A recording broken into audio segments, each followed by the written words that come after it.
ભાવનગરના મહુવા માર્કેટિંગ યાર્ડમાં જણસીની હરાજી બંધ કરવામાં આવી છે। 26મી જાન્યુઆરીને લઈને જણસીની હરાજી બંધ કરાઈ।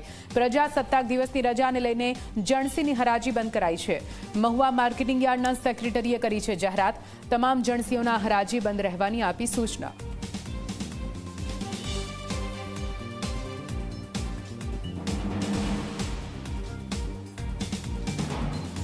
तो आप जो महुआ मार्केटिंग यार्डनी आ जाहेरात करवामां आवी छे अने जणसीनी हराजी बंद करवामां आवी छे। प्रजासत्ताक दिवसनी रजाने लईने जणसीनी आवकने बंद करवामां आवी छे।